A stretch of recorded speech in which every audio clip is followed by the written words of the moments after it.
Alors dans les parties qui suivent, on va voir tout ce qui concerne les réglages qu'on peut appliquer sur une image dans Photoshop. Alors les réglages, c'est par exemple les courbes, les niveaux, les teintes, saturation, donc c'est toutes des opérations qu'on va pouvoir appliquer à une image pour modifier par exemple sa couleur, le contraste, etc. Donc on va voir dans les prochaines parties qu'est-ce que c'est, les différentes façons d'appliquer un réglage et les réglages les plus utilisés à l'intérieur de Photoshop pour la retouche d'image. Alors tout d'abord, on va commencer par différencier la façon destructive et la façon non destructive avec laquelle on peut appliquer un réglage. Donc la première façon de faire, c'est d'aller dans le menu ici Images, Réglages, et là vous voyez que j'ai tous les réglages différents que je peux appliquer à mon image. Donc on voit les niveaux, les courbes, la teinte, saturation par exemple dont je vous parlais. Alors, si je clique par exemple sur teinte saturation ici pour changer la luminosité et la saturation, donc en cliquant sur ces curseurs ici, en changeant la valeur, pour affecter mon image directement, si je clique sur OK, vous voyez que les réglages sont appliqués directement à mon image. Donc si je veux modifier ces réglages, que je vais appliquer les uns après les autres, le seul moyen que j'ai de faire, c'est de faire un CTRL-Z et de réappliquer ensuite mes réglages avec des paramètres différents.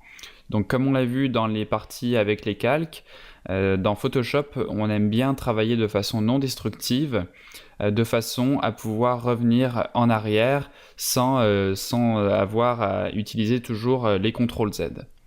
Alors, c'est pour cette raison qu'on préfère souvent utiliser une façon non destructive. Donc là encore, ça va dépendre de votre utilisation. Des fois, ça peut être pratique quand même de passer directement par un mode destructif ici, quand on sait que c'est une petite modification qu'on ne va pas modifier par la suite. Ça peut être bien pour ne pas surcharger notre pile de calque, de le faire directement avec le menu ici, et de l'appliquer donc directement de façon destructive.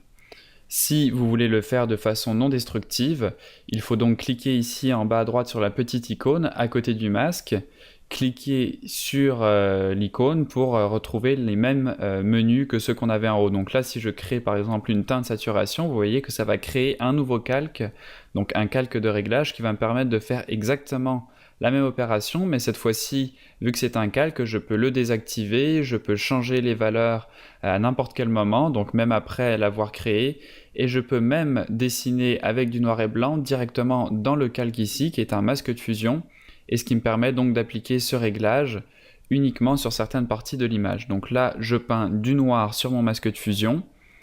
Donc là où ça va être noir, c'est là où le calque n'aura pas d'effet, et là où c'est blanc, c'est là où le calque aura 100% d'effet.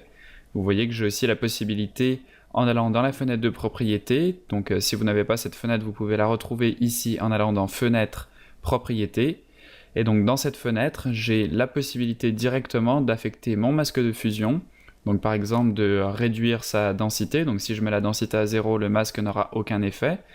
Donc voyez ça un peu comme l'opacité du masque de fusion. Et je peux également ajouter un contour progressif, ce qui va ajouter donc un espèce de flou en fait sur mon masque. Donc là vous voyez ici en regardant l'icône du calque l'effet que le contour progressif a sur mes pixels. Donc ça c'est une façon assez sympa et non destructive en fait d'appliquer un contour progressif sur mon calque de façon donc procédurale. Donc voilà pour les calques de réglage, donc comment les appliquer de façon non destructive et de façon destructive, et dans les prochaines parties on va voir les différents types de calques de réglage et comment les maîtriser.